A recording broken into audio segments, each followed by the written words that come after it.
नमस्कार। आकाशवाणी कटक आंचलिक संवाद पढ़ुछंती सत्यव्रत बेहुरा। मुख्य संवाद। ओडिशार विकास पूर्वांचलर सामग्रिक विकास रे नूतन पर्याय सृष्टि करिब कहिले राज्यपाल। चलित खरीफ ऋतु रे संबलपुर जिल्ला रे सर्वाधिक धान क्रय होइथिबा जोगाण मंत्री सूचना। मालकानगिरी एमभी 26 ग्राम रे परिस्थिति रे सुधार। इंटरनेट कटकणा सोमवार मध्याह्न जाए वृद्धि। एवं महानदी जल विवाद समस्यार समाधान नहीं आसंता 22 तारिख में अनुष्ठित हेब उच्चस्तरीय कमिटी बैठक। वैदेशिक व्यापार मंत्रालय, भारतीय शिल्प महासंघ एवं द एनर्जी फोरम मिलित उद्यम भुवनेश्वर आयोजित पूर्वोदय दृष्टिकोण 2025 रे जोगदे राज्यपाल डॉ हरिबाबू कंभमपाटी भारतर विकास में पूर्वोदयर मूलदुआ निहित रही बोली कहिसंती। से कहिसंती ओडिशार विकास पूर्वांचलर सामग्रिक विकास में नूतन पर्याय सृष्टि करिब। राज्यपाल कहिसंती भारतर क्रमविकसित आकांक्षा, सभ्यतागत आत्मविश्वास एवं पूर्व भारतर पूर्ण संभावना को उन्मुक्त करने पाई सामूहिक प्रतिबद्धतार आवश्यक रही।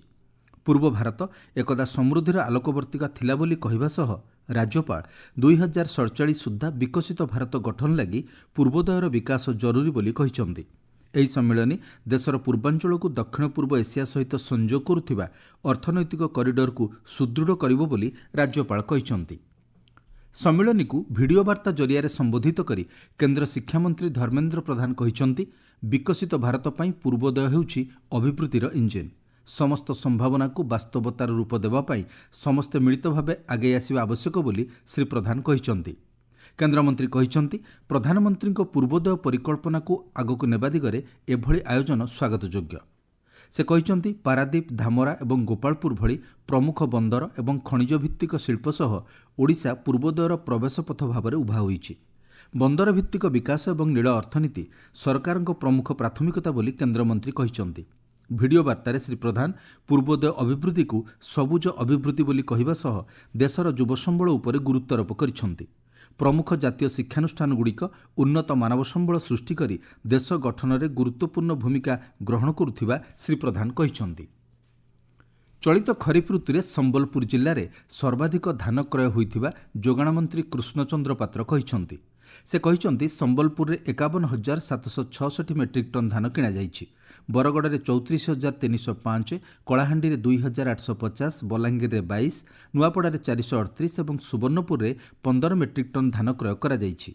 मंत्री श्री पात्र कहिसंती मिलरक समस्या सरकार समाधान करिसंती एवं आउ किछि दाबी संपर्क में मुख्यमंत्री खूब शीघ्र निष्पत्ति ग्रहण करिवे। मिलिंग चार्ज वृद्धि करबा दाबी उपरे विचार करा जाउथिबा मंत्री कहिसंती। मालकानगिरी जिल्लार एमभी 26 ग्राम सृष्टि होइथिबा उत्तेजनामूलक परिस्थिति रे सुधार आसीछि। आज बीएनएसए धारा 263 हटाई दिया जाइथिबा बेले 6 जनक गिरफ करा जाइछि। जिल्ला रे इंटरनेट सेवा कटकणा को सोमवार मध्याह्न पर्यंत वृद्धि करा जाइछि। जिल्लापाल सोमेश कुमार उपाध्याय कहिसंती इतिमध्ये 106 घर को विद्युत संयोग पुनःस्थापित करा जाइछि। आज जिल्लापालଙ୍କ कार्यालय दक्षिणांचल राजस्व आयुक्तଙ୍କ नेतृत्व में जिला जनजाति समाज को नहीं एक बैठक अनुष्ठित होइथिला। ए संपर्क में जिलापाल सोमेश कुमार उपाध्याय कहिसंती एमबी 26 रो मेजोरिटी जो रेसिडेंट्स माने थिले से माने फेरिकी आसीचंती तांको घर को।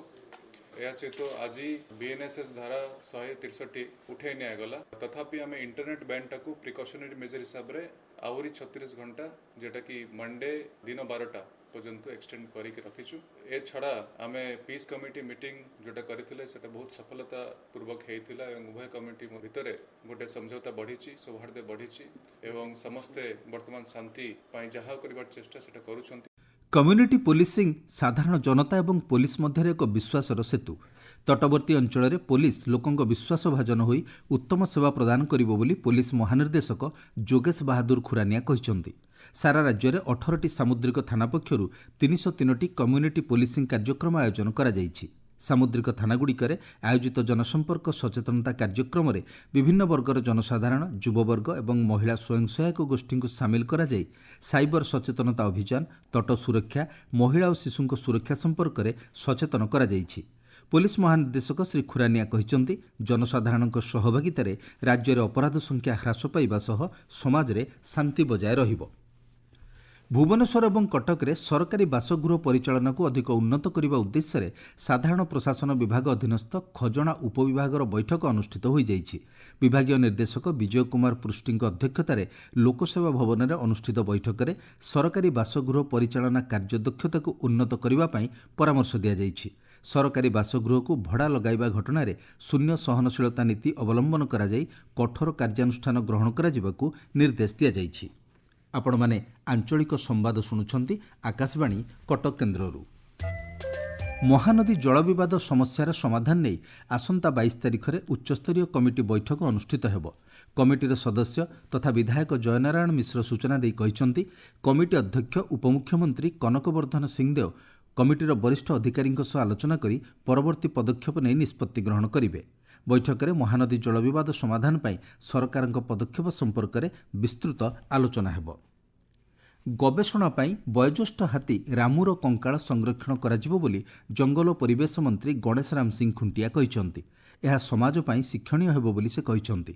ସେ କହିଛନ୍ତି, ରାଜ୍ୟରେ ଏବେ 33% ଜଙ୍ଗଲ ରହିଥିବା ବେଳେ 2300ରୁ ଅଧିକ ହାତୀ ରହିଛନ୍ତି। ବଲାଙ୍ଗୀର ଜିଲ୍ଲା ସ୍ୱାମୀ ବିବେକାନନ୍ଦ ରାଷ୍ଟ୍ରୀୟ ପୁନର୍ବାସ ଅନୁସନ୍ଧାନ ସଂସ୍ଥାନ ଏବଂ କେନ୍ଦ୍ର ସରକାରଙ୍କ ସାମାଜିକ ନ୍ୟାୟ ଓ ସଶକ୍ତିକରଣ ମନ୍ତ୍ରଣାଳୟ ପକ୍ଷରୁ ଆସନ୍ତା 17 ତାରିଖରେ ବଲାଙ୍ଗୀର କୋଶଲ କଳାମଣ୍ଡପ ପଡ଼ିଆରେ ପର୍ପଲ ମେଳା ଅନୁଷ୍ଠିତ ହେବ। ଏହାର ଉଦ୍ଦେଶ୍ୟ ହେଉଛି ଦିବ୍ୟାଙ୍ଗ ବ୍ୟକ୍ତି ସେମାନଙ୍କ ଦକ୍ଷତା, ପ୍ରତିଭା, ଉତ୍ପାଦ ଓ ସୃଜନଶୀଳତା ପ୍ରଦର୍ଶନ ପାଇଁ ମଞ୍ଚ ପ୍ରଦାନ କରିବା। ଏହି ମେଳାରେ ବିଭିନ୍ନ ସ୍ୱେଚ୍ଛାସେବୀ ସଂଗଠନ, ଅଧିକାରୀ ଏବଂ 500ରୁ ଅଧିକ ଦିବ୍ୟାଙ୍ଗମାନେ ଯୋଗଦେଇ କ୍ରୀଡ଼ା, ମନୋରଞ୍ଜନ, କଳା ଏବଂ ଚିତ୍ରାଙ୍କନ ପରିବେଷଣ କରିବେ। ବୌଦ୍ଧ ଜିଲ୍ଲା ଟାଉନ୍ ହଲ୍ଠାରେ ଦାବିହୀନ ଜମାରାଶି ସୁରକ୍ଷା ସଚେତନତା ଶିବିର ଅନୁଷ୍ଠିତ ହୋଇଯାଇଛି। ଜିଲ୍ଲାର ସମସ୍ତ ବ୍ୟାଙ୍କ ଏବଂ ଜୀବନ ବୀମା ସଂସ୍ଥା ପକ୍ଷରୁ ଅନୁଷ୍ଠିତ କାର୍ଯ୍ୟକ୍ରମରେ ମୁଖ୍ୟ ଅତିଥି ଭାବେ ଯୋଗଦେଇ ଜିଲ୍ଲାପାଳ ବିଭୂତିଭୂଷଣ ନାୟକ ଦାବିହୀନ ଖାତା ସମ୍ବନ୍ଧୀୟ ସୂଚନା ପ୍ରଦାନ କରାଯାଇଥିବା କହିଛନ୍ତି।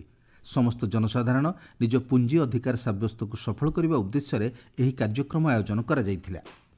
ରାଜ୍ୟର ବିଭିନ୍ନ ସ୍ଥାନରେ ଚତୁର୍ଥ ତଥା ଚଳିତ ବର୍ଷର ଶେଷ ରାଷ୍ଟ୍ରୀୟ ଲୋକ ଅଦାଲତ ଅନୁଷ୍ଠିତ ହୋଇଯାଇଛି।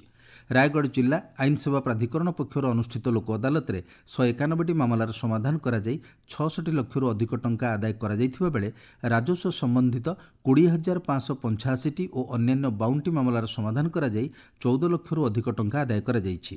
ଗଞ୍ଜାମ ଜିଲ୍ଲା ଛତ୍ରପୁରରେ ଆୟୋଜିତ ଲୋକ ଅଦାଲତରେ 61ଟି ସାଧାରଣ ମାମଲା, 2ଟି ମୋଟର ଦୁର୍ଘଟଣା, 7ଟି ଚେକ୍ ବାଉନ୍ସ, 13ଟି ସିଭିଲ୍, 3ଟି ବ୍ୟାଙ୍କ ଓ 27ଟି ଅପରାଧିକ ମାମଲାର ସମାଧାନ କରାଯାଇଛି। ବୌଦ୍ଧ ଜିଲ୍ଲାରେ ଅନୁଷ୍ଠିତ ଅଦାଲତରେ 1,716ଟି ବିଚାରାଧୀନ ମାମଲା ଓ 110ଟି ବ୍ୟାଙ୍କ ସମ୍ପର୍କିତ ମାମଲା ସମାଧାନ କରାଯାଇ 51 ଲକ୍ଷରୁ ଉର୍ଦ୍ଧ୍ୱ ଟଙ୍କା ଆଦାୟ କରାଯାଇଛି। ଗଜପତି ଜିଲ୍ଲାରେ 3,542ଟି ମାମଲା ମଧ୍ୟରୁ 2,753ଟି ମାମଲାର ସମାଧାନ କରାଯାଇ 25 ଲକ୍ଷ ଟଙ୍କାରୁ ଅଧିକ ଅର୍ଥ ଆଦାୟ କରାଯାଇଛି। ଭଦ୍ରକ ଜିଲ୍ଲାରେ 26ଟି ମୋଟର ଜନିତ ମାମଲାର ସମାଧାନ ହୋଇଥିବା ଜଣାପଡ଼ିଛି। କ୍ରୀଡ଼ାମନ୍ତ୍ରୀ ସୂର୍ଯ୍ୟବଂଶୀ ସୁରଜ ଭଦ୍ରକ ଜିଲ୍ଲା ଧାମନଗର ନିର୍ବାଚନ ମଣ୍ଡଳୀରେ ମୁଖ୍ୟମନ୍ତ୍ରୀଙ୍କ ସହରୀ ବିକାଶ ଯୋଜନା ଅଧୀନରେ ଅନେକଗୁଡ଼ିଏ ପ୍ରକଳ୍ପର ଶିଳାନ୍ୟାସ କରିଛନ୍ତି।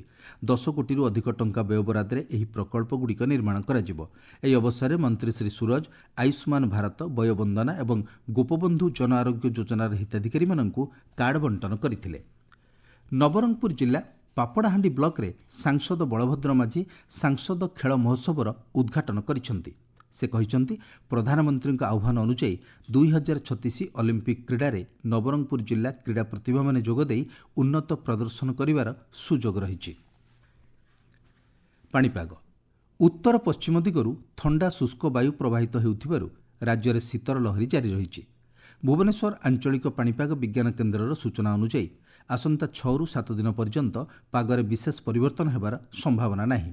ଗତକାଲି 15ଟି ସହରର ତାପମାତ୍ରା 10 ଡିଗ୍ରୀ ସେଲ୍ସିୟସ୍ ତଳେ ରହିଥିବା ବେଳେ ଜି ଉଦୟଗିରିଠାରେ ସର୍ବନିମ୍ନ ତାପମାତ୍ରା 3.1 ଡିଗ୍ରୀ ସେଲ୍ସିୟସ୍ ରେକର୍ଡ କରାଯାଇଥିଲା। ଆଞ୍ଚଳିକ ସମ୍ବାଦ ଶେଷ ହେବା ପୂର୍ବରୁ ମୁଖ୍ୟ ସମ୍ବାଦ ପୁଣିଥରେ। ଓଡ଼ିଶାର ବିକାଶ ପୂର୍ବାଞ୍ଚଳର ସାମଗ୍ରିକ ବିକାଶରେ ନୂତନ ପର୍ଯ୍ୟାୟ ସୃଷ୍ଟି କରିବ, କହିଲେ ରାଜ୍ୟପାଳ। ଚଳିତ ଖରିଫ ଋତୁରେ ସମ୍ବଲପୁର ଜିଲ୍ଲାରେ ସର୍ବାଧିକ ଧାନ କ୍ରୟ ହୋଇଥିବା ଯୋଗାଣ ମନ୍ତ୍ରୀଙ୍କ ସୂଚନା। ମାଲକାନଗିରି MV26 ଗ୍ରାମରେ ପରିସ୍ଥିତିରେ ସୁଧାର, ଇଣ୍ଟରନେଟ୍ କଟକଣା ସୋମବାର ମଧ୍ୟାହ୍ନ ଯାଏଁ ବୃଦ୍ଧି। ଏବଂ ମହାନଦୀ ଜଳ ବିବାଦ ସମସ୍ୟାର ସମାଧାନ ନେଇ ଆସନ୍ତା 22 ତାରିଖରେ ଅନୁଷ୍ଠିତ ହେବ ଉଚ୍ଚସ୍ତରୀୟ କମିଟି ବୈଠକ। ଆଞ୍ଚଳିକ ସମ୍ବାଦ ଆଜି ପାଇଁ ଏତିକିରେ ଶେଷ ହେଲା।